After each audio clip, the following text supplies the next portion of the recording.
Screw dice. Let's talk about that now.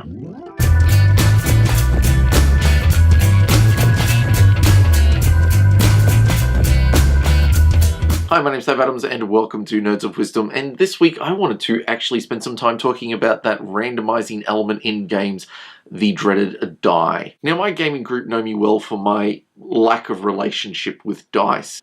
There is a kind of mythos that surrounds me that I do not do well with dice and dice do not do anything to help me. I'm actually okay with this myth surrounding me because the reality is that what we tend to focus on when it comes to dice is not always the truth. Let me put it this way. There is a lot of fallacy that surrounds how dice work and how luck works in general. There's a thing called the hot hand condition that happens in things like basketball where people feel that they are so on fire, they've got hot hands obviously, and so they're expected to take all the 3-point shots or the free throws and all that sort of thing with the belief that they're on fire, so they'll do better. And we have similar sorts of things in our board games or in our RPG games where people who get or who are experiencing a good streak tend to be considered threats or tend to be given the opportunity in co-ops to take the role on the basis that they've been rolling really well, so they'll probably keep rolling really well if they're having a hot streak. The problem with all that is that there's been numerous studies that have looked into this condition and found none of it to be true. Just completely made up. Doesn't happen in basketball, certainly doesn't happen with dice. But the contrary is true as well. People tend to remember a lot of my bad streaks. Some of them have been pretty bad, but what they don't pay attention to is the times that I've done really well, or just rolled an average roll. Let me use my recent D&D adventures as an example. During the game I was playing last Thursday night, I may have had a few encounters where I possibly rolled a 1, 2, maybe 3 times in a row. It's true with a D20 that's statistically kind of amazing, but not really improbable and not all that phenomenal. However, it's because I rolled those 3 ones in a row that people were able to support and maintain that whole legend they have around me of being bad with rolling dice. What will easily be forgotten were the number of times that I actually did really well in the game and in fact brought down 3 monsters. In the last game, I did the majority of damage and took down pretty much every monster we came in contact with, or at least provided enough damage and used my abilities to provide advantage to my other players. But none of that was remembered, none of that was recounted. It was the 3 ones in a row that were remembered. And I think it's because for our brains, neurologically, we tend to focus on those negative things. Mihai Csikszentmihalyi puts it like this. He says, we want to focus on the one good outcome. We usually have one ideal outcome, and that's rolling well, for instance, in our situation here, rolling well. But that means that there is infinite number of possibilities of not rolling well or not getting what you want or not what you need. The fact that you roll under that will tend to be the things that people focus on because they're the things that they're most concerned about as one of those probabilities coming up. Now let's put that into the context of me rolling 1 3 times in a row, which is the worst possible roll you can get. And that kind of becomes a bit legendary. So what gets missed in the meantime is the times that I'm doing really well. So we allow these legends and this mythos and these fallacies to grow around dice rolling as if there's some way that or some cosmic force guiding us, or that we can somehow influence the way a die roll comes out. And the fact is, we simply can't. And that's why I think dice are such a vital part of board gaming, because any good board game has a genuine sense of the unknown. Now, if you want to talk about games like chess, where there are absolutely no dice, that doesn't mean that there's an element of the unknown. You can say, well, people are thinking 30, like the experts are thinking amazingly, some amazing number of moves ahead, and every move is some sort of strategy that could be employed by their opponent, so they have to dissect and understand that. But the reality is how a game ends is still an unknown quantity or factor at the start of every chess game. That sense of the unknown is a very real part of every chess game. The idea of adding dice into board games tends to be seen more as adding in luck or randomness, and seem to be more for your casual gamer. But I want to contend that dice have a really interesting role, and a vital role to play in a lot of board games, and more than just for the casual gamer. And in fact, today I think we're actually seeing a lot more games utilizing dice in ways which I find really fascinating and interesting, and really adding to depths of strategy and tactics. Let me share some of my favorites. Now, before I do, I just want to very quickly talk about some of the history of dice, because dice were originally rejected in board games for the simple reason that large groups of players of board games, especially in the United States, were religious groups, and dice were traditionally seen as part of gambling, like exclusively gambling. So the idea of using gambling when you're a religious Puritan was not something you wanted your neighbors to see you doing. You didn't want your neighbors to see you with a pair of dice. And that's why it took so long for dice to become a staple part of board games. In fact, in the early days of Monopoly, people were weary about playing the game because they didn't want to be associated with the dice. When you do look at Monopoly, it is a continuation of how dice were originally utilized for early board games. And yes, it was that randomness factor, but it was essentially that whole roll and move. Monopoly started to change the way that dice worked, though. The dice was not the key factor. In Snakes and Ladders, it's all about the dice. You pretty much, you just roll and move, and you take your chances. It's pure luck as to which square you land on. In Monopoly, though, you start to build strategies. You start to think about what you do with your moves. So when you do roll, your roll is random. Where you land is determined by that random die element, but what you do is still up to you.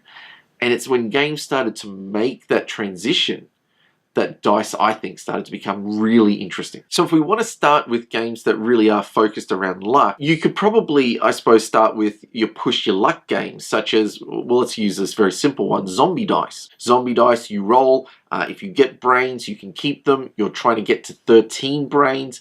Theoretically, there's 13 dice. You could roll 13 brains all in one go. Never seen it done before. Well, I've seen some pretty high ones, but never seen it done before. But you've also got shotguns, and if 3 shotguns means turn over. And so even though it's push your luck, the idea of a push your luck game is that there's the randomness of the dice, and then there's the decision making of you, the player.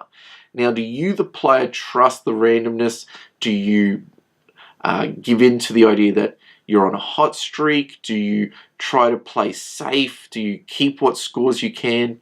And you try to balance your decision making out. And I think that's what makes zombie dice actually a lot of fun. And I've had completely ridiculous games with zombie dice too. I mean, I've been playing a game, I've gotten to 12 brains.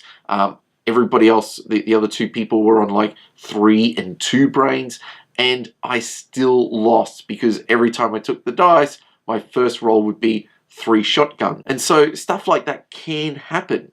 And that's kind of crazy. That's kind of zany. You kind of accept that when it's a push your luck game and the emphasis of the game is pure luck. But then at the same time, you're also making decisions throughout the game. Do I stop here? Can I play it safe? Is it worth taking a risk? Weighing up the odds. And the odds always try to lead you on that there's one more good roll left in you. And I think that's a good element of a push your luck game. And the same goes for Can't Stop. Again, there's that moments where you just feel like there's one good roll left in you, and sometimes it pays off, sometimes it doesn't.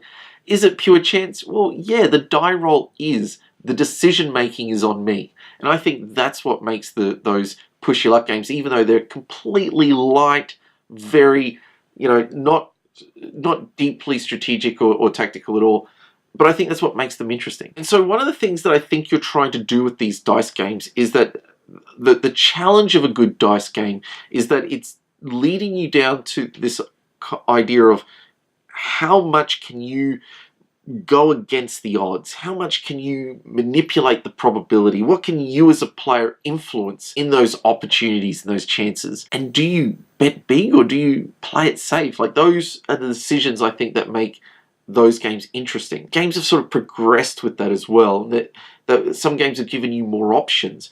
And I think that's why I like Escape Curse of the Forbidden Temple. Again, an incredibly light game, plays within 10 minutes, very much dependent on the dice rolls. But as a co-op, there's actual decision making to be made in terms of how you build your temple, which directions you go as players. Do you split off and have a better chance of getting rid of crystals and giving yourself the opportunity to escape the temple, which is the only way you can escape is by getting rid of crystals? Or do you play it safer and stick together, where if your dice get locked up, it doesn't take as long for someone to get there and help you out? And so there's always decisions to be made in the game, and you're trying to make them under pressure in 10 minutes, and then you've got the added pressure of that. Twice in the game, you're going to have to try and run your character back to the center before the doors close, and you possibly lose you lose one of your dice. And that's a big penalty to take in that game. Again, it's incredibly light, but it's really pushing you, the player, to try and play the odds or to be riskier than what you possibly should be. And so, yeah, as someone who really likes strategy games and really likes to be rewarded for playing strategy games well, I still enjoy a good push your luck element to my gameplay. But that doesn't mean I want to leave dice just in that realm. I think dice really do have an important role to play in good, deep strategy games. And of course, I always come back to Twilight Struggle. You really need to be taking realignment rolls and making coup attempts to successfully navigate the game, or to successfully make pushes in the game that you as a player need to make.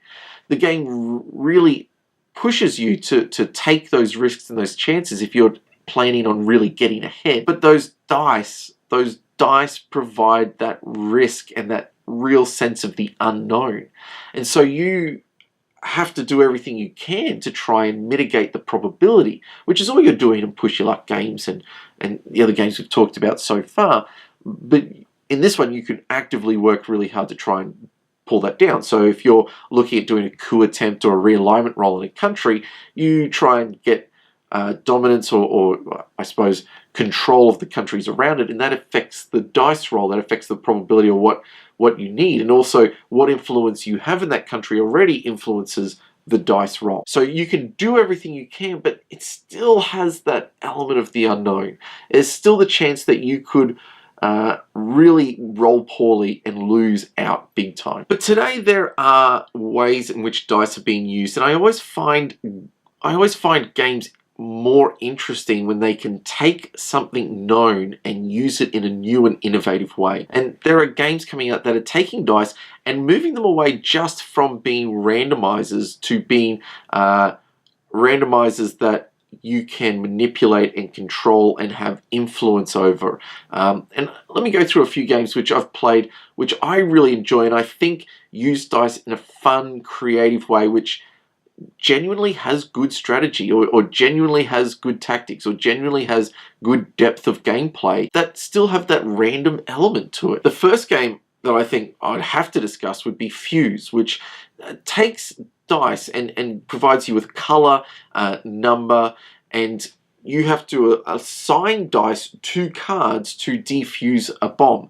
You're working collaboratively, but you're also working against a very strict time limit. This adds the pressure that you get from Curse of the Forbidden Temple, where you're trying to make decisions on the run, which just creates that added pressure and tension for minds. But even still, it's using a lot of mathematical skills with pattern recognition, trying to work out probability rather quickly. So you're trying to decide, is that the best way to use that die, or I can use it in two ways. Which card am I most likely going to be able to finish before something wrong goes bad, or something causes me to lose one of the dice from my collection? So there's a lot to consider, there's a lot to weigh up. You are playing the odds, but you're using the dice differently. It's not just a matter of you roll them and high numbers are better and low numbers aren't, or they progress you through the game. Any number can be good at any time. Each color could be good at any time. Each number and color could just not be nothing to you at any given time. And so really there's that random element, but you're constantly working as a team to try and mitigate as best you can bad rolls, because it brings in that communication, because it brings in that whole time pressure, mathematical problem solving, pattern forming. I think it adds a great depth. It's a good game to play, and it plays really quickly. Because it plays in such a short amount of time, you actually find yourself, and I did multiple times, finding myself doing a full gaming session with just this one little game, playing it over and over again.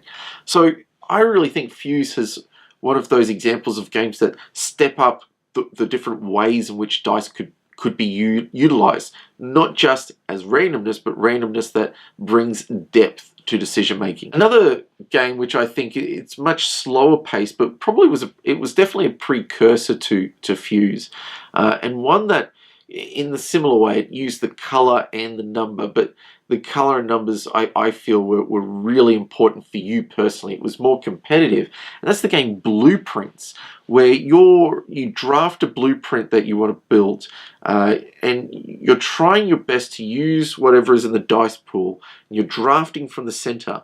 And so every time it goes around the circle, it's like a good drafting game. So of course, you take a particular die and people start to switch on. They start to notice what you're grabbing, what you're going for. Because if you get certain numbers, they're going, oh, he's trying to score in this fashion. Or if he gets certain colors, she's trying to score in this fashion. Everything matters in Blueprints. Color, number, order in which you stack things, how you lay out your dice.